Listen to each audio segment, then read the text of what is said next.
के पास गया था तो उन्होंने ये कहा था मुझसे कि बेटा तुम ना अपने सूर्य को जल चढ़ाओ जिससे आपके सारे ग्रह शांत होंगे।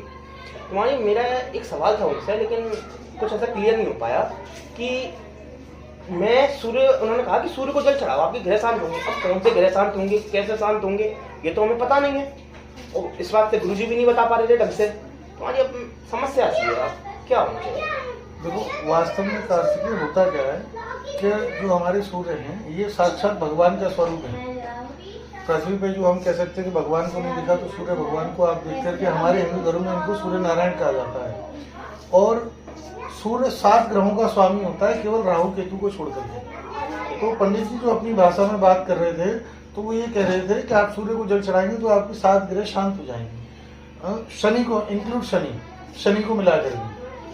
परंतु जो आजकल के आप पढ़ने वाले बच्चे कॉलेज में पढ़ रहे हैं, तो आप लोगों की जिज्ञासा पंडित जी के केवल शास्त्रों तो ये कहने से शांत नहीं होगी कि हमको सूर्य को जल चढ़ाने से होगा क्या। मैं आपको बताता हूँ कि सूर्य को जल हमें क्यों चढ़ाना चाहिए।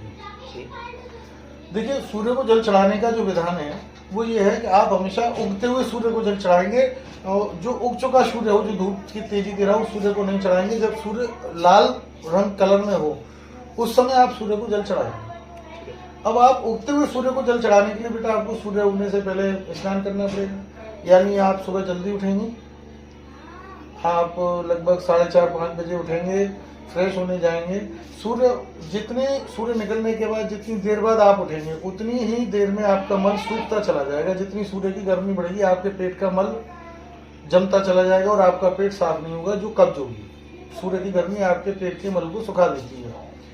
दूसरी बात, अगर आपके पेट में कब्ज रहेगी तो आप परेशान रहेंगे, कभी कोई बीमारी लगेगी, कभी कोई बीमारी लगेगी। आप चाहे पढ़ाई कर रहे हो, व्यापार कर रहे हो, नौकरी कर रहे हो, आपका शरीर अगर स्वस्थ नहीं रहेगा तो आप अपनी जो भी कार्य कर रहे हैं उस पर आप अपना संपूर्ण ध्यान नहीं कर पाएंगे। अगर आप सूर्य को सबसे पहले जल चढ़ाने के लिए आपको सुबह जल्दी उठेंगे, सूर्योदय से पहले उठ करके आप तैयार होंगे।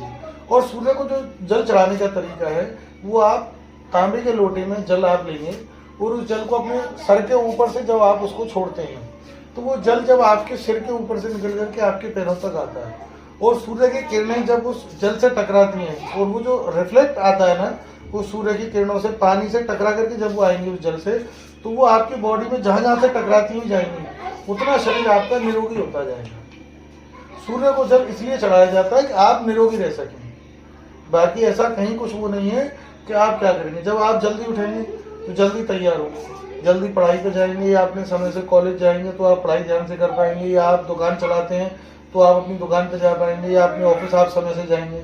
अगर सब कुछ करिए, आप एक व्यापारी हैं, अगर आपने सुबह जल्दी सूर्य को जल चढ़ाया तो आपने जल्दी नाश्ता किया और आप जल्दी दुकान गए, जल्दी दुकान खोलेंगे तो जल्दी ग्राहक भी आएगा, आपकी आमदनी भी बढ़ेगी, आपका शरीर निरोगी रहेगा।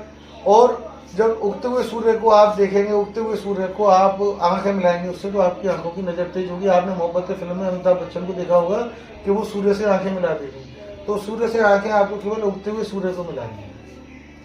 इस वजह से आपकी ग्रह शांत रहेंगी, क्योंकि आपका शरीर शांत रहेगा और आपकी बॉडी, जो कर्ण जैसे कवच कुंडल है वो आपकी बॉडी को मिलेंगे, जहां जहां उस रोशनी का रिफ्लेक्ट जाएगा